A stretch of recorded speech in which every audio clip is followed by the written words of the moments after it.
हम सारी दिल्ली में ये प्रतिज्ञा रैली कर रहे हैं और ये प्रतिज्ञा रैली हम अपने लिए नहीं कर रहे हैं। ये प्रतिज्ञा रैली हम दिल्ली के लोगों के लिए कर रहे हैं। हम दिल्ली के लोगों से ये आह्वान करने आए हैं कि जब आप अपना मत देते हो, चाहे वो लोकसभा के संसद सदस्य के लिए हो, चाहे वो दिल्ली में विधानसभा के लिए हो, तो मैं समझता हूं कि चुने हुए प्रतिनिधियों का यह दायित्व बनता है कि वो जनता को आके अपना हिसाब दें। चाहे वो दिल्ली की आम आदमी पार्टी की सरकार है या भारतीय जनता पार्टी के नेतृत्व वाली केंद्र की सरकार है, हिसाब देना जनता को भूल गए हैं।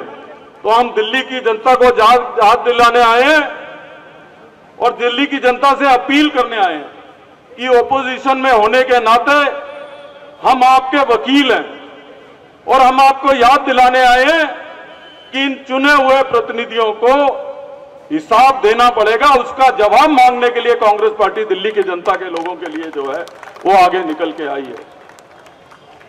5 साल तक ये लोग कुछ काम नहीं करते और 5 साल के बाद अपने मेंबर ऑफ पार्लियामेंट के उम्मीदवार को बदल देते हैं, ये कह के कि इसने 5 साल कोई काम नहीं किया इसलिए हमने इसको बदल दिया। अब ऐसा चलने वाला नहीं है, क्योंकि जो प्रतिनिधि आप चुन के भेजते हो उसको दिल्ली के लोग नहीं चुनते, आप अपने पार्टी में बैठ के चुनते हो। अगर उसने 5 साल काम नहीं किया तो उसकी जिम्मेवारी से भारतीय जनता पार्टी बच नहीं सकती और कांग्रेस पार्टी भारतीय जनता पार्टी को इस बार बचने नहीं देगी। इस बात की प्रतिज्ञा लेने के लिए जो है तमाम कांग्रेस के लोग इकट्ठे हुए हैं। आज सबसे ज्यादा दिल्ली के लोगों ने खोया है। हम आज जिस करोल बाग में बैठे हैं, डॉक्टर मनमोहन सिंह जी के नेतृत्व वाली सरकार, जिसमें अजय माकन जी अर्बन डेवलपमेंट मिनिस्टर थे और नई दिल्ली का प्रतिनिधित्व करते थे, जब कोर्ट के आदेश के बाद तोड़फोड़ और सीलिंग का दौर चला तो करोल बाग और क्योंकि मैं गांधीनगर का प्रतिनिधित्व करता था, गांधीनगर 2 क्षेत्र ऐसे थे जिनको विशेष कैटेगरी में डाल के पेडिस्ट्रियन कमर्शियल करने का काम जो है वो अजय माकन जी के नेतृत्व में कांग्रेस की सरकार ने किया था और लोगों को राहत मिली। लेकिन तकलीफ की बात यह है कि उस समय कांग्रेस पार्टी के द्वारा लाया गया मोरेटोरियम जो आज भी लोगों को सेफगार्ड कर रहा है, उस मोरेटोरियम से एक कदम केंद्र की सरकार, दिल्ली की सरकार आगे नहीं बढ़ी और आज भी उसी मोरेटोरियम को एक्सटेंड करते हैं। जवाब इनसे यह मांगने की जरूरत है कि 9 साल से अधिक समय आपको सत्ता में हो गया और इन 9 सालों में आप दिल्ली के लोगों के लिए एक पॉलिसी नहीं बना पाए, उनकी सुध लेने की फुर्सत आपको नहीं है। यह जवाब मांगने की इनको जरूरत है कि कल को जो वो मोरेटोरियम हट गया तो फिर दिल्ली के लोगों को, करोल बाग के लोगों के ऊपर उसी तरीके की तलवार जो है वो फिर से लटक जाएगी।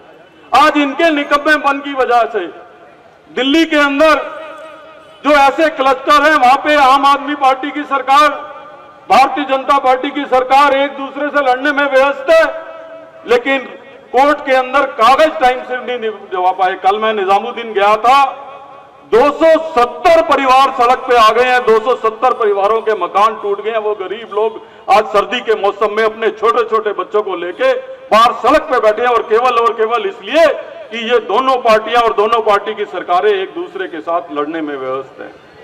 दिल्ली में बाढ़ आ जाए तो अखबारों में चले जाते हैं कि केंद्र सरकार ने ये नहीं किया, केंद्र सरकार कहती है इन्होंने ये नहीं किया।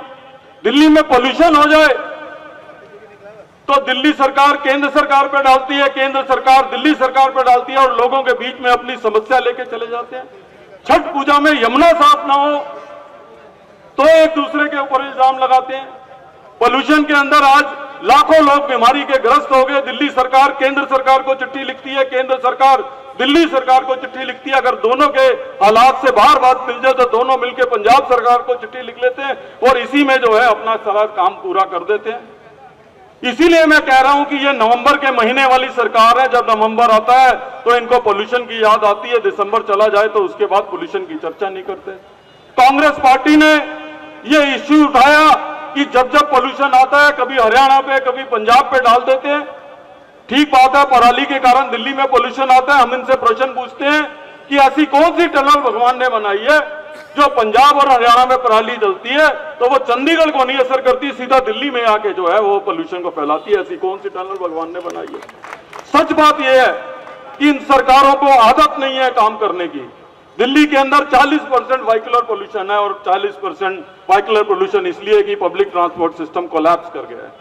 दिल्ली के अंदर 30% पोल्यूशन जो है वो डस्ट की वजह से, वो इसलिए कि सरकार के अंदर सबसे बड़ा अगर सड़क के ऊपर कोई कॉन्ट्रैक्टर है तो वो डीएमआरसी है, और जो डीएमआरसी इस बात के लिए जानी जाती थी कि वो समय से पहले काम करती है, आज उसके प्रोजेक्ट 5-5 साल डिले हो रहे हैं।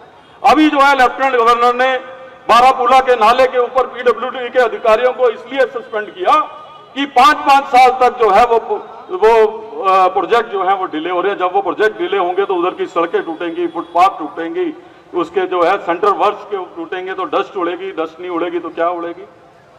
ये लोग हर बार बहाना बनाते हैं। जो वो लैंडफिल साइट है वो खतरनाक मीथेन गैस दिल्ली के अंदर छोड़ती है जो किसी भी व्यक्ति के जिंदा रहने के लिए खतरनाक है। ये इनका सरकारों की कारगुजारी है। तो मैं इसलिए कहने वाला हूं, जल बोर्ड की फाइल क्लियर ना हो तो अपनी प्रॉब्लम लेके लोगों के बीच में आ जाते हैं जी कि उसने ये कर दिया, उसने ये कर दिया। अब दिल्ली के लोगों को वक्त आ गया कि फैसला करना है कि आपको प्रॉब्लम बताने वाली सरकारों को चुनना है कि आपको सोल्यूशन बताने वाली सरकारों को चुनना है। ये फैसला दिल्ली वालों को जो है आने वाले समय में करना है। और मैं एक बात कहते हुए, मुझे कोई शक शुबा नहीं है कि आज ना केंद्र की सरकार के पास ना दिल्ली की सरकार के पास दिल्ली के लोगों की, देश के लोगों की सुध लेने का समय है। आज इस बात के लिए तो विधायक दल की बैठक बुलाई जाती है कि हमको सरकार जेल से चलानी है कि जेल से बाहर से चलानी है।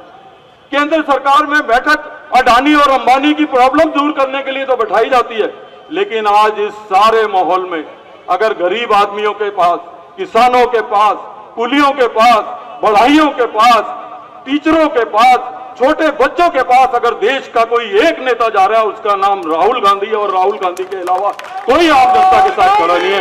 ये हम कहने के लिए आप लोगों से बीच में आए हैं। मैं आपसे ये निवेदन करने के लिए आया हूं, कांग्रेस पार्टी के लोगों से भी ये निवेदन करने के लिए आया गया हूं कि सारे देश में बदलाव की बहार बह रही है।